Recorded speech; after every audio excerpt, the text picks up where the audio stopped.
కనికరం కలిగిన ప్రియ పరలోక తండ్రి, మహోన్నతమైన నామానికి వందనాలు, స్తుతులు, స్తోత్రాలు తండ్రి. ఇంతవరకు పాటలు యందు అలాగే వాక్య పఠనములు యందు నీ సహాయం మాకు దయచేశారు. కొద్ది నిమిషాలు నీ పక్షాన్ని నిలబడి నీ మాటలు అందిస్తుండగా నీ దాసునైన నాకు నీ ఆత్మ సహాయము, నడిపింపు, ఆలోచన అనుగ్రహించమని నీ పిల్లలతో మీరు మాట్లాడమని యేసుక్రీస్తు వారి పేట ప్రార్థన చేయించున్నాం తండ్రి. ఆమేన్. దయచేసి కూర్చుందాం. ప్రభునందు ప్రియమైన వాళ్ళారా, ఈరోజు చాలామంది మందిరానికి రాలేదు. ఎందుకంటే ఈరోజు ఈస్టర్ కదండి.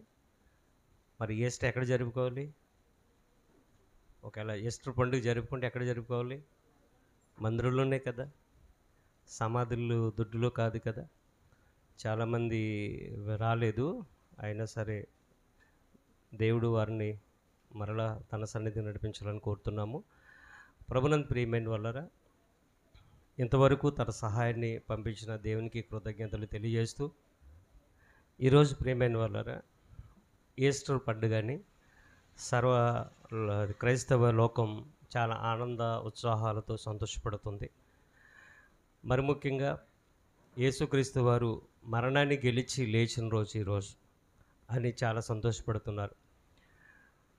మరి ముఖ్యంగా ఈస్టర్ పండుగ రోజున సంతోషపడాలా? గుడ్ ఫ్రైడే రోజున సంతోషపడాలా?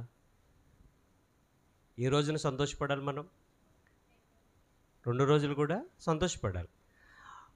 గుడ్ ఫ్రైడే రోజున ఈ లోకానికి రక్షణ వచ్చిన దినం.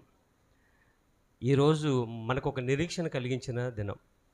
కాబట్టి ప్రియమైన వాళ్ళారా, చాలామంది ఈరోజే ఈస్టర్, ఈరోజే ప్రభు లేచాడు అని అనుకుంటారు. కానీ ఆయన ఎప్పుడో లేచాడు. ఆయన సమాధి గెలిచి అలాగే మృత్యుని గెలిచి మరణపు విజయాన్ని అనుగ్రహించి మనకు ఒక నిరీక్షణను ఆయన కలుగజేసి వెళ్ళాడు.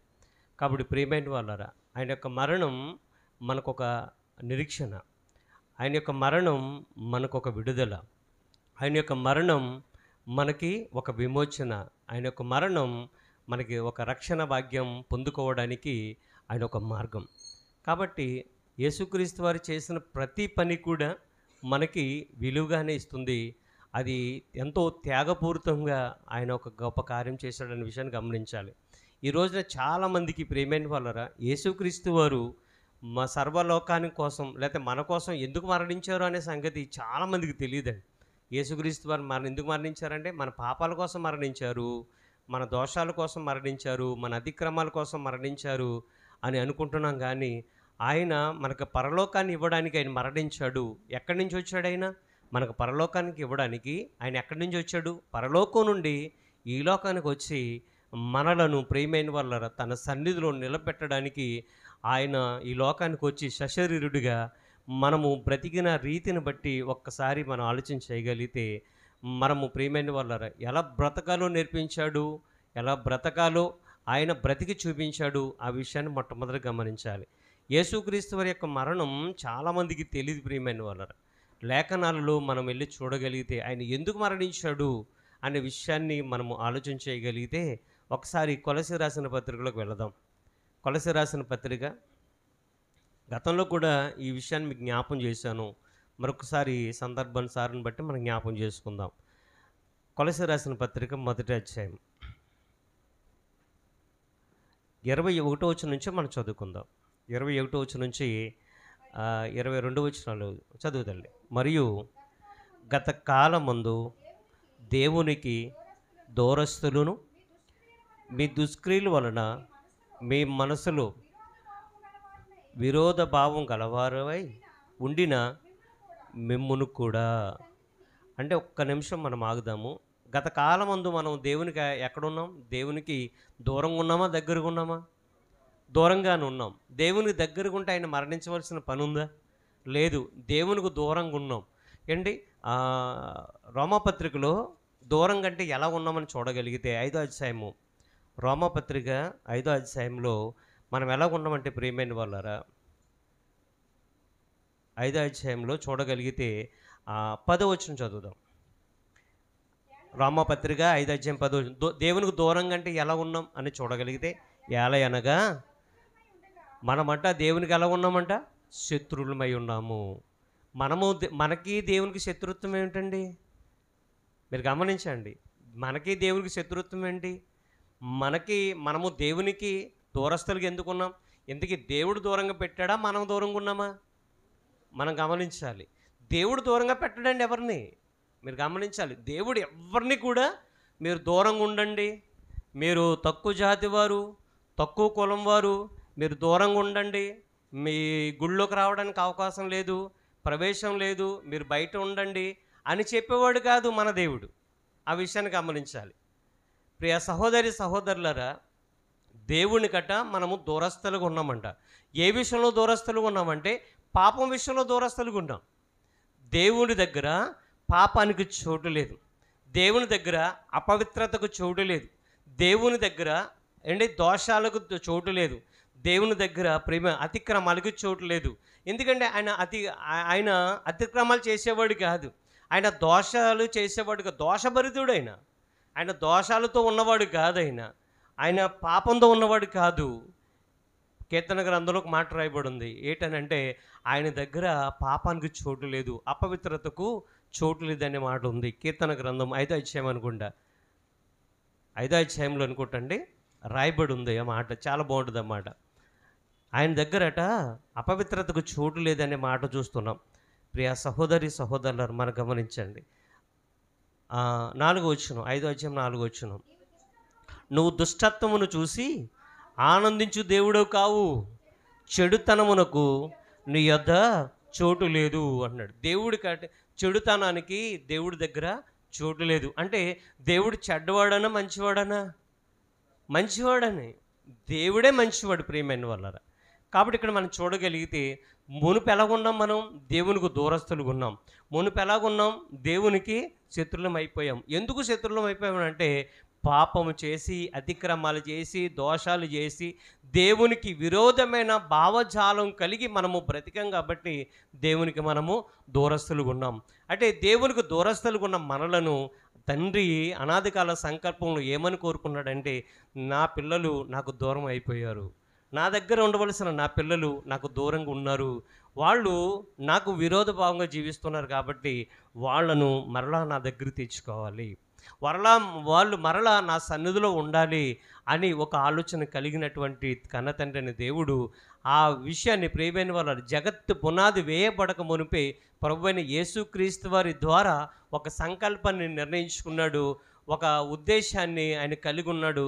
అదే యేసుక్రీస్తు వారి ద్వారా తనకు పిల్లలు కావాలనుకున్నాడు.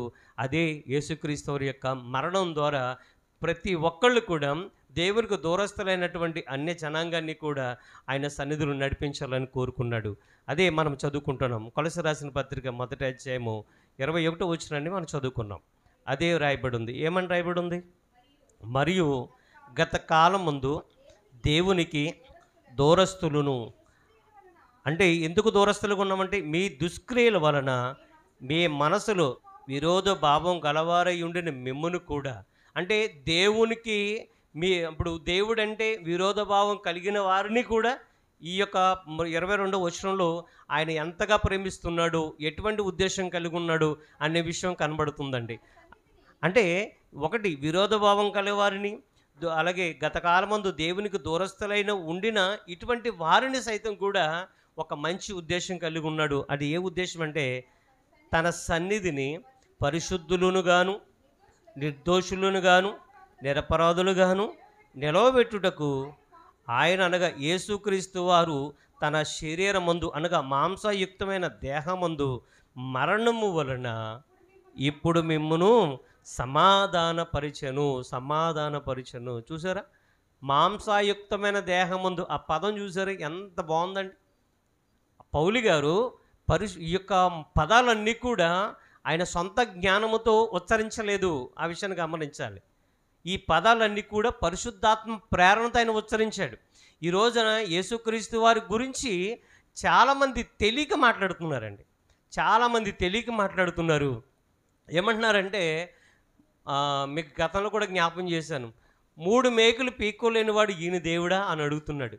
ఆయన ఎందుకు మేకులు పీక్కోలో తెలుసా? పీక్కొని రాలేడండి. ఆయన లేని దాన్ని ఉన్నట్టు కలిగించాడు. ఆయన ఒకప్పుడు ఈ భూమి లేదు, భూమిని కలిగించాడు. సమస్తాన్ని కలిగించాడు. సృష్టికర్త ఆయన లేని వాటిని ఉన్నట్టుగా ఆయన క్రియేట్ చేశాడు. కాబట్టి ప్రియమైన వాళ్ళ ఆయన పీక్కోలేడండి? ఆయన తన్ను తాను రక్షించుకోలేడా? మరణం మీద జీవం మీద ఆయనకు అధికారం ఉంది ఏంటి. నేను నేను మీకోసం ప్రాణం పెట్టుటకు తిరిగి దాన్ని పొందుకున్నటకు నాకు అధికారం కలదు అంటున్నాడు. అంతేకాదు నా అంతటా నేనే నా ప్రాణం పెట్టుచున్నాను తప్ప ఎవ్వడు కూడా నా ప్రాణము తీయలేడు అంటున్నాడు. ఆయన యొక్క ప్రాణాన్ని ఎవ్వడు కూడా తీయలేడు అని చెప్తున్నాడు. నా అంతటా నేనే నా ఇష్ట ప్రకారంగా నా ప్రాణం పెట్టుచున్నాను అని అంటున్నాడు. కాబట్టి ప్రియ సహోదరి సహోదరులారా, ఆయన అంటే ఆయన ఎందుకు పీక్కోలేదు ఆయన? ఎందుకు ఆ 3 మేకుల మధ్య అలా వేలాడాడు ఆయన? ఆ శిలువలో ఎందుకు వేలాడాడు అంటే ప్రియమైన వాళ్ళరా, మనము కూడా ప్రియమైన ఎందుకు తీసుకోలేదు తెలుసా? మీరు గమనించండి. ఏంటి, పాపం అనే మేకు మనకు దిగ్గొట్టబడింది తెలుసా? అలాగే దోషము, అతిక్రమాలు, ఇటువంటి భయంకరమైన బంధకాల నుండి సాతాను యొక్క కబంధ అస్తముల క్రింద మనలను విడుదల కలిగించడానికి ఆ రోజు ఆయన మేకులు తీసుకోలేదు. తీసుకొని రాగలడు, అటువంటి సత్తా ఆయనకు ఉంది, కానీ రావడానికి వీలు లేదు. అది తండ్రి చిత్తం. ఒకవేళ వచ్చాడు అనుకోండి, మనం ఈ రోజున ఎలా కూర్చొని ఆయన గురించి మాట్లాడడానికి అవకాశం లేదు, పరలోకానికి వెళ్ళడానికి అవకాశం లేదు. సర్వ మానవ ప్రపంచానికి, ఈ ప్రపంచంలో ఉన్న సర్వ మానవ ప్రజలందరికీ ప్రియమైన వల్ల పాప విమోచన లేదు, అలాగే అతిక్రమణ నుండి విడుదల లేదు, ఈ యొక్క అపవిత్రత నుండి ప్రియమైన వల్ల విడుదల అనేది రానే రాదు. మరి ముఖ్యంగా మనకు రక్షణ అనేది రానే రాదు. అందుకును ఆయన శిలువలో అలాగ మరణించవలసిన పరిస్థితి ఏర్పడింది.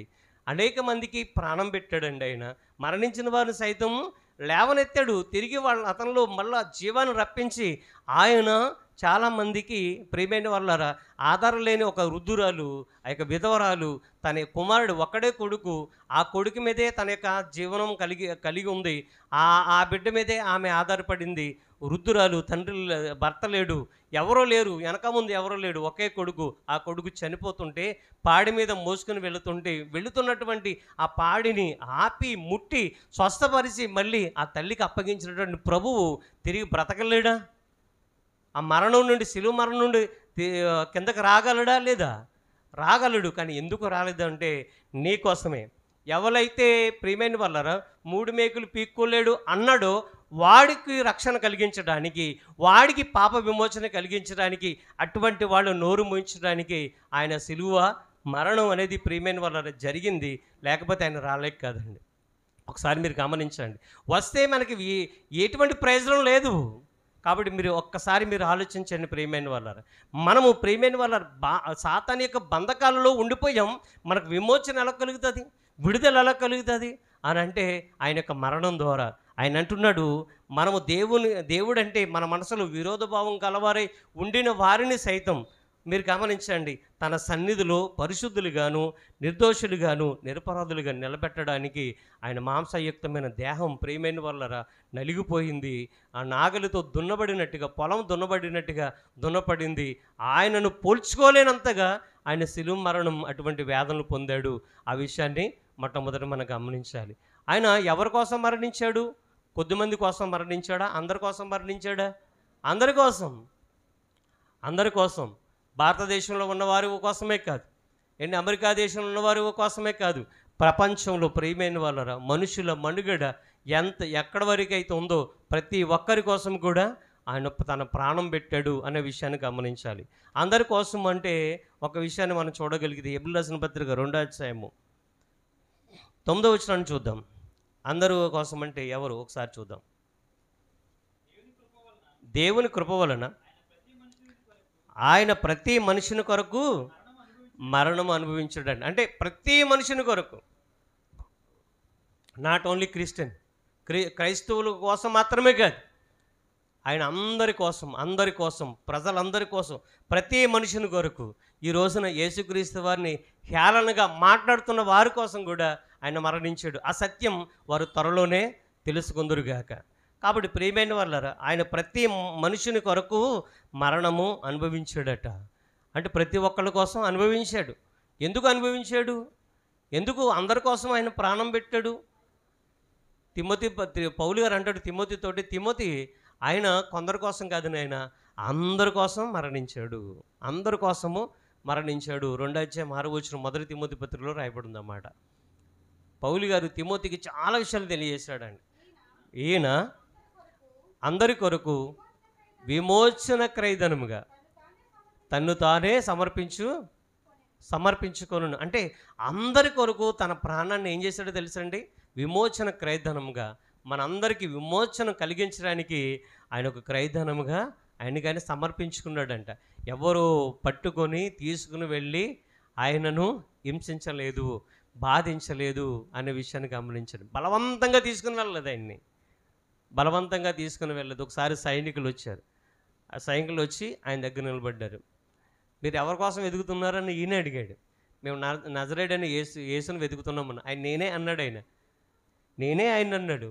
వెంటనే ఆ మాట వినగానే వాళ్ళు అక్కడి నుంచి వాళ్ళు వెళ్ళిపోవడం జరిగింది. తర్వాత వాళ్ళు కింద పడినట్టుగా అక్కడ లేఖనాలు కూడా రాయబడింది.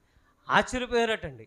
ఈయన అని అనుకున్నారు. కానీ యేసుక్రీస్తు ప్రభుల వారి ప్రియమైన వాళ్ళారా, ఆయన తనకు తానుగా మరణించడానికి ఇష్టపడ్డాడు తప్ప ఎవరో వచ్చి ఆయన బంధించి తన ప్రాణాన్ని తీయలేదు.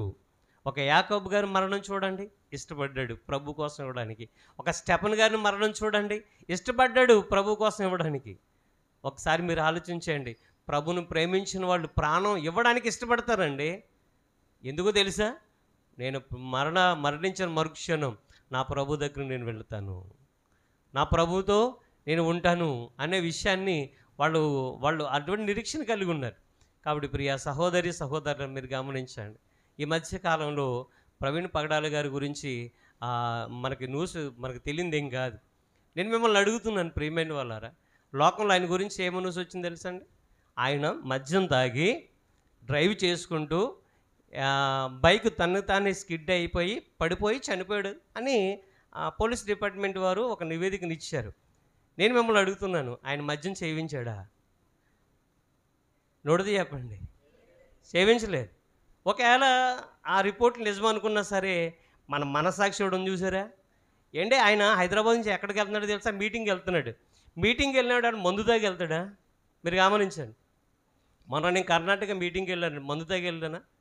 అంటే ఇప్పుడు ఇదే న్యూస్ అనమాట. మందు తాగుతారు వీళ్ళు, పాస్టర్లు అందరూ కూడా మందు తాగుతారు, ఒళ్ళు తెలియకుండా డ్రైవ్ చేస్తారు, ఇదేనో గుద్ది పడి చచ్చిపోతారు. ఇది ఇలా క్రియేట్ చేయడానికి ప్రియ సహోదరులారు, ఎవరు ఎన్ని సొంత ఆలోచన క్రియేట్ చేసినా దొంగ అనేవాడు దొరుకుతాడు. ఒకవేళ నిజంగా యాక్సిడెంట్గానే క్రియేట్ చేసినా సరే ఎక్కడో చోట దొంగ దొరుకుతాడు. మీరు గమనించండి, 400 కిలోమీటర్లు ప్రియమైన వాళ్ళ 4 గంటల జర్నీ, 400 కిలోమీటర్లు అంటే తాగిన వాడు గంటకి 70 కిలోమీటర్ స్పీడ్లో వెళ్తాడా? పైగా ఏంటనుకుంటున్నారు ఈయన? వాళ్ళు ఇంటికాడ బయలుదేరిన తర్వాత మధ్యలో ఆగుతూ చూసారా, మనం ఎక్కడైనా జర్నీ చేసినప్పుడు ఎక్కడికైనా ఇప్పుడు ఇక్కడ నుంచి వైజాగ్ జర్నీ చేసాం అనుకోండి, ఎక్కడన్నా ఆగినప్పుడు మనం ఎక్కడ ఆగుతాం? 1 టీ పాయింట్ దగ్గర ఆగుతాం, 2 భోజనం దగ్గర కానీ రెస్టారెంట్ దగ్గర ఆగుతాం, 3 ఏదైనా జ్యూసులు ఉన్నప్పుడు కానీ ఏదన్నా అక్కడ చల్లని పానీయాలు ఉంటే అక్కడ ఆగుతాం. ఎక్కడన్నా బార్ దగ్గర ఆగుతాం. మనం బార్ దగ్గర ఆగేవాళ్ళు వేరు అనుకోండి. కానీ ప్రియ సహోదరులు గమనించండి, 420 కిలోమీటర్ల జర్నీ చేశాడు ఆయన. నిమిషానికి ప్రియమైన వాళ్ళ 70 కిలోమీటర్ల వేగంతో ప్రయాణం చేశాడు. పైగా అక్కడక్కడ ఆగుతూ ఆయన మందు తాగి డ్రైవ్ చేశాడు అనేసి ఒక నివేదిక ఇచ్చారు. ఏంటి మొదట చూడగానే యాక్సిడెంట్ అనిపించిందండి నాకు కూడా. కానీ ఆయన పొజిషన్ చూసినప్పుడు నాకు అలాగ అనిపించలేదు. ఏంటి ఎవరో ఏదో విషయం పక్కన పెట్టండి, ఈ రోజున నేను చెప్తున్నాను, ఆయన బాడీ దగ్గర నేను గంట సేపు ఉన్నానండి గవర్నమెంట్ హాస్పిటల్లో, రాజమండ్రి గవర్నమెంట్ హాస్పిటల్లో. నాకు ఆ విషయం తెలియగానే నేను రాజుగారికి ఫోన్ చేశాను. అవును సార్ అన్నారు. నేను వెళ్ళగానే ఆయన బాడీ దగ్గర గంట సేపు ఉన్నాను. రాత్రి మందు తాగిన వాడు ఉదయం 9:30 ఇంచుమించుగా అవుతుందండి, గవర్నమెంట్ 9:30 అవుతుంది. ఆ సమయంలో బాడీ దగ్గర ఇంచుమించు గంట ఉన్నాను. బాడీ దగ్గర ఉన్నప్పుడు మందు వాసన రావాలా వద్దా? బాడీ దగ్గర మందు వాసన వస్తుందండి, రాదా? ఖచ్చితంగా మందు వాసన వస్తుంది. లేదండి ప్రియమైన వాళ్ళ, ఆయన క్యారెక్టర్ని దెబ్బతీయడానికి ఈ రోజున ఆయన మీద లేనిపోనిది నింద వేశారు ప్రియమైన వాళ్ళ. ఆలోచించండి. ఈ సందర్భం ఎందుకు చెప్తున్నానంటే, ఆనాడు యేసుక్రీస్తు వారి మీద కూడా అలాగే నింద వేశారు. ఆయన మరణించిన తర్వాత లేచిన తర్వాత ఆయన శిష్యులు ఆయన దగ్గరకు ఆయన యొక్క శవాన్ని దాచేశారు, ఎక్కడో దాచేశారు, ఆయన మృతుల నుండి లేగలేదు అని చాలామంది ప్రియమైన వాళ్ళరా లంచం ఇచ్చి, అక్కడ ఉన్నటువంటి కాపలాదారులకు లంచం ఇచ్చి ఆ మాట చెప్పమన్నారు. ఒకసారి మీరు గమనించాలి, నిజాలు దేవుడికి తెలుసు. ఒక సామెత ఉందండి, మీకు గుర్తుందో లేదు ఏంటి, నీళ్ళకి పళ్ళం అంటే అదే నీళ్ళకి పళ్ళం ఏంటో తెలుసాట, నిజమేంటో దేవుడు తెలుసాడండి. కాబట్టి మీరు గమనించండి ఏంటి, ఆయన ఎటువంటి వాడో ఎలాగుంటాడో అనే విషయం పక్కన పెడితే ప్రియమైన వాళ్ళారా, ఆయన క్యారెక్టర్ గురించి కూడా నాకు తెలుసు అండి. నాకు 2017 నుంచి ఆ ప్రవీణ్ అన్నయ్యతో నాకు పరిచయం ఉంది. అప్పటి నుంచి కూడా ఆయన మాకు టచ్లో ఉంటాడు. పలు కార్యక్రమాల్లో కూడా మేము పాల్పంపులు పొందడం జరిగింది. ఒకటే చెప్తున్నాను, మీటింగ్ వెళ్ళినోడు తాగెళ్తాడా. ఒకవేళ మీరు అడగొచ్చు ఏంటనంటే, మరి అక్కడక్కడ సీసీ ఫుటేజ్లో కనబడుతున్నారు కదండి, మరి అక్కడ మందుకు ఉన్నట్టుగా అని కనబడుతున్నారు కదండి, సీసీ ఫుటేజ్లు ఉన్నాయి కదా అని అంటారు. మీరు గమనించండి, ఈయన పెట్టుకున్నట్టు హెల్మెట్కి ఆయన పెట్టుకున్న హెల్మెట్కి తేడా ఉందో లేదా మీరు గమనించండి. నేను చెప్పింది కాదు, ప్రవీణ్ పగడాలు గారు పెట్టుకున్నటువంటి హెల్మెట్ జావా హెల్మెట్ అది. ఆయన అక్కడ మందు కొనుక్కున్నవాడు పెట్టుకున్న హెల్మెట్ ఎటువంటి హెల్మెట్ చూడండి. అంటే అతను వేసుకున్న డ్రెస్సు తేడా మీకు అర్థమైందండి. ప్రవీణ్ పగడాలు గారు ఉన్నటువంటి ఆ డ్రెస్కి ఆయన వేసుకున్నట్టు టీ షర్ట్కి అంటే ఇక్కడ జిప్ ఉంటుందండి. మందు కొనుక్కున్నవాడికి బటన్స్ ఉన్నాయి ఏంటి, అలాగే కళ్ళజోడు తేడా, డ్రెస్సు తేడా, ఈ యొక్క హ్యాండ్స్ తేడా, అన్నీ తేడా ఉన్నాయి. కాబట్టి ఒకసారి మీరు గమనించండి, నిజం అనేది ఆగదు ప్రియమైన వాళ్ళారు. నిజం అనే దాన్ని అడ్డుపడిన అది తోసుకొని వెళ్ళిపోద్ది. ఒక ప్రవాహం లాంటిది, నీటి ప్రవాహం లాంటిది. ఏటికి ఎదురెత్తితే మనం వెళ్ళగలుగుతామో చెప్పండి? ఎంతసేపు ఎదురెత్తుతాం? కొద్దిసేపు ఎదురెత్తాం. ఒకవేళ నీటి ప్రవాహానికి అడ్డుపడితే మనం కొట్టుపోతాం తప్ప నీటి ప్రవాహం ఆగిపోదు. ఒకసారి మీరు గమనించండి ప్రియమైన వాళ్ళారా, యేసుక్రీస్తు వారు కూడా ఈ లోకంలో మనందరి కోసం ఆయన ఎందుకు మరణించారు అని అంటే, మనకు పరలోకాన్ని ఇవ్వడానికి. యేసుక్రీస్తు వారు ఈ లోకానికి ఎందుకు వచ్చాడు, ఎందుకు మన కోసం మరణించాడు అని అంటే, మనకు నిత్య జీవం ఇవ్వడానికి. యోహాను సువార్త 3:16 ఆ మాటను మనం చూడగలిగితే, నిత్య జీవం అనుగ్రహించడానికి ఆయన మనకు అనుగ్రహించబడ్డాడు అనే మాటను చూస్తున్నాం. ఎందుకనంటే, దేవుడు లోకం ఎంతో ప్రేమించను కాగా తన అద్వితీయ కుమారునిగా పుట్టిన వాని యందు విశ్వాసముంచు ప్రతి వానికి కూడా నిత్య జీవం కలిగినట్లు ఆయన మనకు అనుగ్రహింపబడ్డాడు. యేసుక్రీస్తు వారు ఎందుకు ఆయన మరణించాడు అని అంటే, నీకు నిత్య జీవం ఇవ్వడానికి ఆయన మరణించాడు. ఆ విషయాన్ని మొట్టమొదటిగా గమనించాలి ప్రియమైన వాళ్ళారా. ఆయన భవిష్యత్తు ముందే చెప్పాడు. ఏమని చెప్పాడు అని అంటే, నేను యెరూషలేముకి వెళుతున్నారు, పస్కా పండుగ ముందు వెళుతున్నారు, ఇంకా పస్కా పండుగ జరుగుతుంది. ఆ పస్కా పండుగ జరగడానికి ఆయన యెరూషలేముకి వెళ్తాడు. వెళ్ళడానికి ముందు శిష్యులతో ఒక మాట చెప్పాడు. మన పస్కా పండుగ మనం వెళ్తున్నాం కదా, యెరూషలేము వెళ్తున్నాం కదా, అక్కడ మనుష్య కుమారుని పట్టుకుంటారు, సిలువకు అప్పగిస్తారు, కొరడాలతో కొడతారు, హింసిస్తారు, ఆయన చనిపోతాడు, 3వ దినాన లేస్తాడు అన్నాడు. ఆయన ముందే చెప్పాడు తన మరణం గురించి ముందే చెప్పాడు ప్రియమైన వాళ్ళారా. ప్రతి ఒక్కళ్ళు కూడా గమనించాలి. ఒకసారి ఆ మాట చూడగలిగితే మత్తయి సువార్త 20:18-19 చూద్దాం. 20:18-19 ఇదిగో యెరూషలేమునకు వెళ్ళుచున్నాము, అక్కడ మనుష్య కుమారుడు ప్రధాన యాజకులను శాస్త్రులకును అప్పగింపబడును. వారు ఆయనకు మరణశిక్ష విధించి ఆయనను అపహాసించుటకును, కొరడాలతో కొట్టుటకును, సిలువ వేయుటకును అన్యజనులకు ఆయనను అప్పగింతురు. 3వ దినమున ఆయన మరలా లేచును. తన యొక్క మరణం గురించి ముందే ప్రవచించడని ప్రభువు. తన యొక్క మరణం ఎలా సంభవించబోతుందో ఆయన ముందే చెప్పాడు. ఆయన ఏ విధంగా చనిపోతాడో ఆయన ముందే చెప్పాడు. మన యొక్క మరణం గురించి మనకు తెలియదండి. నేను ఎలా చనిపోతానో నాకు తెలుసా? నాకు తెలియదు. కాబట్టి ప్రియ సహోదరులారా, ఆయన అపహాసిస్తారు, ఆయన కొరడాలతో కొడతారు, సిలువ వేస్తారు, అన్ని జనులకు ఆయన అప్పగించబడతాడు, తర్వాత 3వ దినాన తిరిగి లేస్తాడు. ఈ మాట చెప్పిన తర్వాత శిష్యులు ఆయన మాట చెప్పాడు, కానీ ఆయన మరణం ఆయన అప్పగించబడినప్పుడు ఎంత గోల జరిగిందో, ఎంత అల్లరి జరిగిందో, అక్కడ ఉన్నటువంటి వాతావరణం అంతా కూడా ప్రియమైన వాళ్ళారు శిష్యుల యొక్క మనసులు కలచివేసింది. వాళ్ళ యొక్క మనసులు యొక్క స్థిరత్వంగా లేకుండా వాళ్ళు చెల్లాచెదురైపోయారు. ఆ విషయాన్ని గమనించాలి. కాబట్టి ప్రియ సహోదరి, యేసుక్రీస్తు వారు చెప్పినటువంటి మాటను వాళ్ళు మర్చిపోయారు. యేసుక్రీస్తు వారు లేచారు, ఆయన సమాధి ఆయన మరణాన్ని గెలిచి లేచారు అని మగ్దలేని మరియ వచ్చి చెప్పితే శిష్యులు నమ్మలేదండి. పేతురు గారికి జ్ఞాపకం వస్తుంది ప్రభు చెప్పిన మాట. వెంటనే పరిగెత్తుకుంటూ వెళ్ళి ఆయన సమాధిలో తొంగు చూస్తే ఆయన ఉండడు. కాబట్టి ప్రియ సహోదరి సహోదరులారా, అప్పటికే ఆయన లేచాడు. ఆ యేసుక్రీస్తు వారి యొక్క మరణాన్ని, తన యొక్క మరణం ఎలా సంభవించబోతుందో తనకు తెలుసు. కాబట్టి మరణానికి ఎదురు వెళ్ళిన మృత్యుంజయుడు మనకు కనబడుతున్నాడు. అక్కడ మరణానికి ఎదురు వెళ్ళినటువంటి ఒక వీరుడు మనకు కనబడుతున్నాడు. ప్రియమైన వాళ్ళారా, మరణ భయం లేని వీరుడు మనకు కనబడుతున్నాడు యేసుక్రీస్తు ప్రభుల వారు. ఆయన మూడో దినాన, ప్రియమైన వాళ్ళారా, ఆయన మరణించిన మూడో దినాన తిరిగి లేచాడు. ఆయన మృత్యుంజయుడై మరణం మీద విజయకేతనను ఎగరేసి మనకి కూడా ఒక నిరీక్షణ కలిగించి మనకి కూడా మరణ భయం లేకుండా ఆయన చేశాడు అన్న విషయాన్ని మొట్టమొదట మనం గమనించాలి. కాబట్టి ప్రియ సహోదరి సహోదరులారా, యేసుక్రీస్తు వారి యొక్క మరణం గురించి చాలామంది మనం ఆలోచన చేస్తుండాలి. ఎందుకనంటే మనలో కూడా చాలామంది కూడా చాలా విషయాలు మనకు తెలియవండి. ఆయన ఎందుకు మరణించాడు అంటే పాపం కోసమా, శాపం కోసమా, అతిక్రమాలు తుడిచిపెట్టడానిక, విడుదల కలిగించడానిక, విమోచన కలిగించడానికంటే అది మాత్రమే కాదు. ప్రియమైన వాళ్ళారా, నీకు పరలోకానికి ఇవ్వడానికి. ఎవరంటే ఇటువంటి త్యాగం చేసేది? ఒకసారి మీరు గమనించండి. దేవునికి దూరంగా బ్రతుకుతున్న మన బ్రతుకులను దేవునికి దగ్గరగా చేయడానికి ఆయన యొక్క మరణం జరిగింది.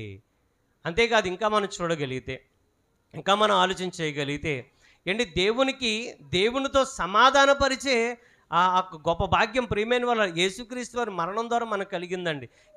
దేవునితో సమాధానపరిచేవాళ్ళు ఎవరు చెప్పండి? దేవునితో సమాధానం నేను పరచగలనా? మిమ్మలను దేవునితో నేను సమాధానపరచగలనా? లేదండి, నేనైతే సమాధానపరచలేను. ఎందుకంటే యేసుక్రీస్తు వారు చేసిన త్యాగం నేను చేయలేదు. కానీ వాక్యం దగ్గరకు మిమ్మల్ని నడిపించగలుగుతాను, కానీ వాక్యాన్ని మీకు చెప్పగలుగుతాను తప్ప దేవునితో సమాధానపరచడం అంటే ఏంటి ప్రియమైన వాళ్ళు? వాక్యాన్ని మీరు అంగీకరిస్తే, పోనీ నా మాట మీరు అందరూ వింటారా? నా మాట మీరు అందరూ వింటారా? వినరా? ఎవరు మాట్లాడలేదు. మీరు వింటారు, అందరూ వింటారా? ఇప్పుడు సోదరులు ఉన్నారండి, ఆయన చెప్పిన మాటలు మీరు వింటారు. ఎందుకంటే మనమంతా ఒక సంఘం ఉన్నాం కాబట్టి, మా సంఘ సహోదరులుగా ఒక మాట చెప్తే మీరు వింటారు. కానీ అందరూ వింటారా? అందరూ వినరు. అందరినీ సమాధానపరచడం, దేవునితో అందరినీ కూడా సమాధానపరచడం మాలాంటి వాళ్ళకి సాధ్యమేనా? కాదు. పోనీ మీకు సాధ్యమా? కాదు. అందరినీ, యావత్తు ప్రపంచంలో ఉన్న ప్రతి ఒక్కరిని కూడా దేవునితో సమాధాన పరిచే భాగ్యం ప్రియమైన వాళ్ళరా యేసుక్రీస్తు వారు తీసుకున్నారు. ఆ బాధ్యతను తీసుకున్నారు. మీరు గమనించండి, యేసుక్రీస్తు వారు మరణించినప్పుడు మొన్న గుడ్ ఫ్రైడే రోజున ఎంత బాధపడిపోయారో తెలుసా అండి? చాలామంది కూడా ఏడ్చేశారండి. ఆయన మరణించాడని బాధే, కానీ ఆయన మరణం ప్రియమైన వాళ్ళరా ఆయన కొరకు జరగలేదు. ఆయన మరణం కేవలం యెరూషలేము ఉన్న వాళ్ళ కోసం జరగలేదు. ఆయన మరణం ప్రియమైన వాళ్ళరా కేవలం ఒక ప్రాంతానికి సంబంధించి మాత్రం జరగలేదు. ఆయన మరణం యావత్తు ప్రపంచంలో ఉన్న ప్రతి ఒక్కరి కోసము ఆయన జరిగింది అనే విషయాన్ని మనం మొట్టమొదటి గమనించాలి. ప్రియ సహోదరి సహోదరులారా, మన నిత్య జీవనం అనుకరించడానికి ఆయన యొక్క మరణం అనేది జరిగిందనే విషయాన్ని గమనించాలి. ఎందుకంటే ఈ రోజున మీరు ఆలోచించేయండి. నిన్న నాకు బరియల్ నుంచి ఫోన్ చేశారు. నిన్న మా మేనత్త గారు ప్రభునందు నిద్రించారు కదా, బరియల్ నుంచి చేశారు. మీరు సమాధి కట్టించుకుంటారా, ఇక్కడ శుభ్రం చేసుకుంటారా, రండి అన్నారు. సార్ ఇప్పుడు వచ్చే ఆలోచన లేదు అనేసి అన్నాడు. అంతే. నేను మరలా ఏం చెప్పలేదండి. ప్రతి ఒక్కరికి కూడా ఫోన్ చేశారండి. సమాధులు శుభ్రం చేసుకోవడానికి. సమాధులు శుభ్రం చేసుకుంటే మనుషులు శుభ్రం అవుతారా, మనసులు శుభ్రం అవుతాయా? ఏదో తృప్తి తప్ప ఏమీ లేదు. సంవత్సరం ఒకసారి అక్కడికి ప్రాంతానికి వెళుతారు, మరలా మిగిలిన చూడండి అది ఒక అడవిలాగా ఉంటుంది. అక్కడ ఏం జరుగుతుందో కూడా ఎవరికి తెలియదు. కానీ ప్రియమైన వాళ్ళరా, ఆయన మృతుల్లో లేడు. ఆయన మృతుడై సజీవుడై సమాధిని గెలిచి మృత్యుంజయుడై మూడో దినాన లేచాడు. మత్తయి సువార్త 28వ అధ్యాయం. మత్తయి సువార్త 28వ అధ్యాయం మొదటి నుంచి చదువుకుందాం.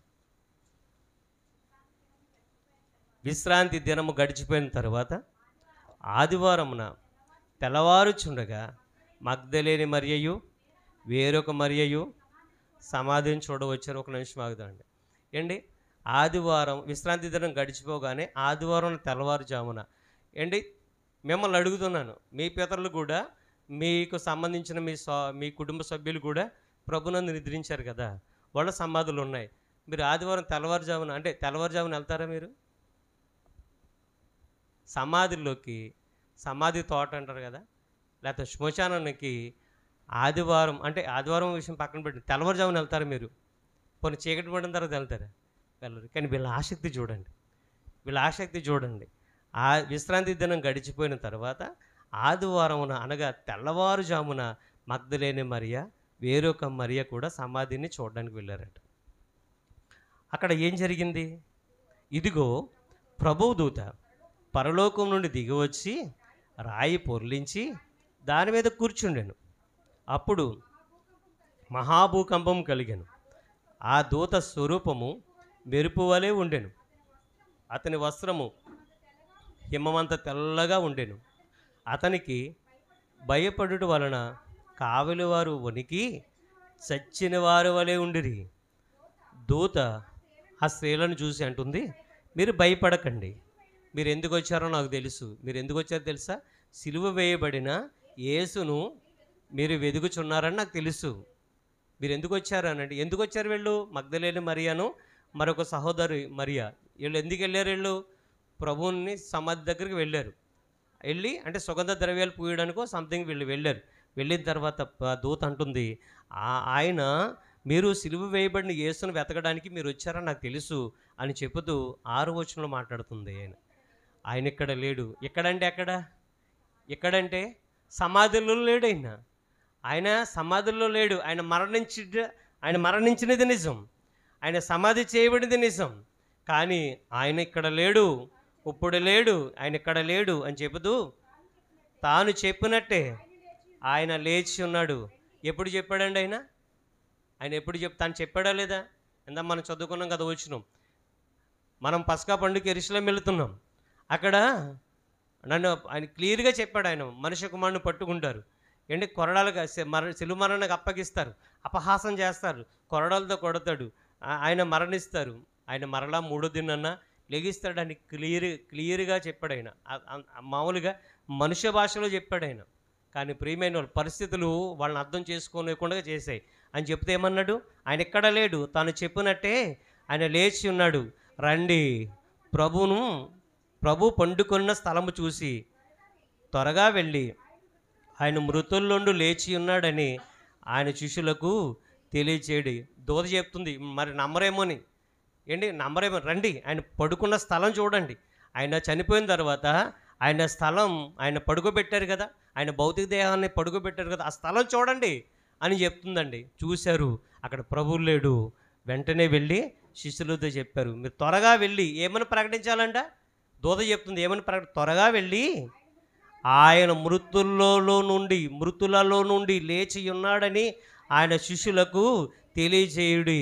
ఇదిగో ఆయన గలీలోనికి మీకు ముందుగా వెళ్ళుచున్నాడు, అక్కడ మీరు ఆయన చూతురు. ఇదిగో మీతో చెప్పితిని. అంటే ఆయన ఎక్కడికి వెళుతున్నాడో ఆల్రెడీ చెప్తుంది దూత. ఏంటి, ఒకవేళ నేను చెప్పింది అబద్ధమైతే పలానా గలీలి ప్రాంతానికి వెళ్ళండి, ఆయన మీకంటే ముందుకెళ్ళాడు, అక్కడ ఉన్నాడు. కానీ ప్రియమైన వాళ్ళారు, ప్రభువు లేచాడు, సమాధిని గెలిచి లేచాడు. సమాధుల్లో ప్రభువు ఉండడు. అలాగే సమాధుల్లో మన వాళ్ళు కూడా ఉండరు. వాళ్ళు వెళ్ళవలసిన ప్రదేశాలకు వెళ్ళారు, ఉండవలసిన స్థలంలో వాళ్ళు ఉన్నారు. కానీ ప్రియమైన వాళ్ళ మన క్రియలను బట్టి మనము ఎక్కడికి వెళ్ళాలి అనే విషయాన్ని మనం మొట్టమొదటిగా గమనించుకోవాలి. ప్రభు మన కోసం ఎందుకు మరణించాడమ్మా? ప్రభు మన కోసం ఎందుకు మరణించాడు అమ్మా? పరలోకం అంటే నిత్య జీవం ఇవ్వడానికి, ఓకేనా? నిత్య జీవం ఇవ్వడానికి మరణించాడు. అన్ని జనులుగా ఉన్న మనలను దేవునికి దగ్గరగా చేయడానికి, దూరస్తులైన మనలను, శత్రుభావంతో ఉన్న మనలను దేవునితో సమాధానపరచడానికి ఆయన మరణించాడు. నేను మరణిస్తానని ముందు చెప్పాడు. ఆయన యొక్క శిలువ మరణం గురించి ముందుగానే శిష్యులతో చెప్పాడు. అలాగే ఆయనకి జరిగింది. ఆ విధంగానే 3వ దినాన లేచాడు. మృతుల్లో నుండి ఆయన లేచాడు. ఎవడో అంటున్నాడండి పనికిమాలివాడు, శవారాధన అంటున్నాడు. మృతుల్లో ఉన్నవాడు మృతుల్లో సమాధిలో ఉంటే అది శవం. సమాధి నుండి లేచాడు కాబట్టి ఆయన మృత్యుంజయుడు. ఇప్పుడు ఏమనాలో చెప్పండి? ఆయన తెలియక మాట్లాడుతున్నాడా, తెలిసి మాట్లాడుతున్నాడా? తెలియకే మాట్లాడుతున్నాడు. అటువంటి అతని యొక్క కన్నులు తెరవబడాలి, అతనికి మారు మనసు రావాలి అని మనం ఖచ్చితంగా ప్రార్థన చేయాలి. ఈ మాటలు మీ హృదయాల్లో ఫలింపచేయను గాక. ఆమేన్.